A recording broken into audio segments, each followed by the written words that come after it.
Hey guys, I just wanted to touch base with you and give you a heads up on the status of things. Um, we have got the bikes are scheduled to come in on Friday during the day on the next shipment. So we got a shipment out a couple weeks ago, and now we are on to the next shipment. These are all 1500 watt bikes except for a couple volt lights, and we will get them out over the weekend and picked up on Monday and Tuesday. So we're working some long hours. I just wanted to give you a heads up and touch base on a couple things. When you get your bike, you can expect to spend at least an hour assembling it. There's a QR code on the welcome box or on our YouTube channel under how to playlist. You can find how to assemble your bike. You're going to need to stick the front wheel on with a quick release axle. You're going to have 1 volt that's going to hook the front fender and the front light, which is going to quick connect with a waterproof plug. Then you're going to need to move up and assemble your handlebar stem, folding stem, which is a center bolt and 2 collar bolts. Then you're going to slide in your handlebars, which are all mounted with your controls. Also in the box, you will find your display with a couple screws and your control pad. So don't lose those screws and don't tighten them too tight and break the control pad mounting bracket. Just tighten them snugly.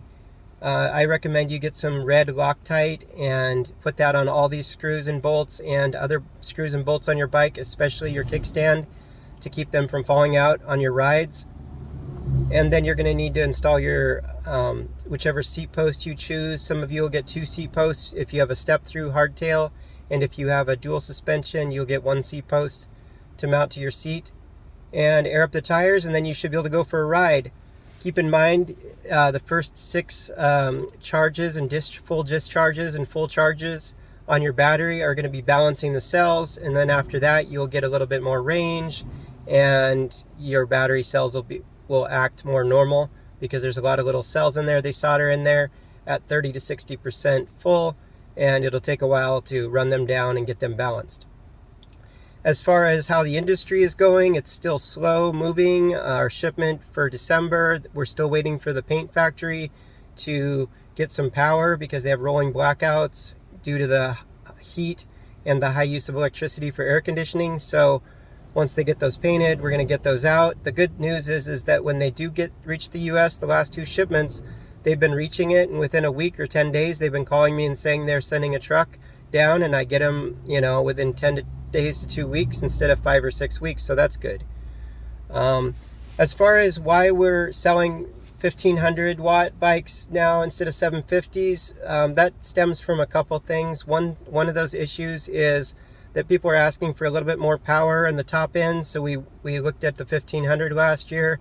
We found a good supplier that makes the Super 73 bike motors, and then we had them boost that their motor 500 watts, and we put a 40 amp controller in there. We've mapped these bikes PAS 1 and 2 to act more like a 750, be very efficient, slow, and manageable for new riders and things like that. But then as you get more experience on your bikes, you may want a little more speed, so you might try PAS 3.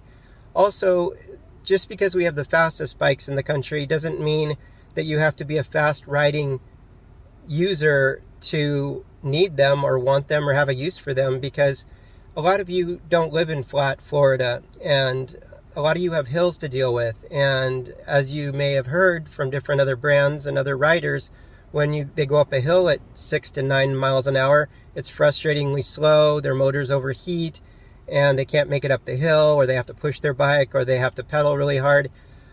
So when you may not use your top speed on the bike as we've built it in PS 3, 4, and 5 on regular bike paths, when you're going up a hill, it's nice to have that extra 3 gears to flip up into and maintain your 20 miles an hour up the hill.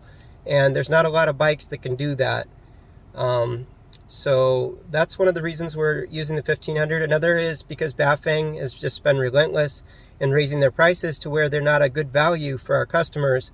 So we try to not push bad deals onto our customers. If we can get you more power with a high quality motor and our Samsung and LG batteries, then we're going to do that, and we're not going to worry about what Bafang's doing. That's not our business. The 750s, we're getting to that point where they're the same price as a 1500, so why not give you the 1500 for the same price?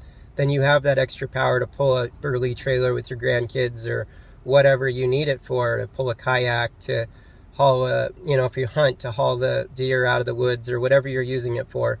So that's kind of why we moved from the 750 to the 1500. We still give you the class 2 stickers, 500 watt or 750 watt, for you to slap on the bikes. So when you go on the trails and the rails to trails and stuff, you can ride in the PAS 1 or 2 and act like a normal 750. And nobody's going to mess with you if you're acting responsible and driving responsibly. If you get into a class 1 area, you can always remove the throttle with one screw and quick connect and put it in your bag until you get off that trail, and your bike is now a class 1 with no throttle. So I just wanted to give you a heads up what's coming in, and I'll try to do little video vlogs here and add them to this playlist I'm making on the YouTube channel and post them on Facebook to help catch you up on what's coming around and any updates, in case you're not on Facebook, or in case you prefer to hear it via video versus posts. So any questions, you guys can always reach me 24/7 on my cell phone, which is posted on the website. And I appreciate your business, and I hope you have a good weekend. Thank you.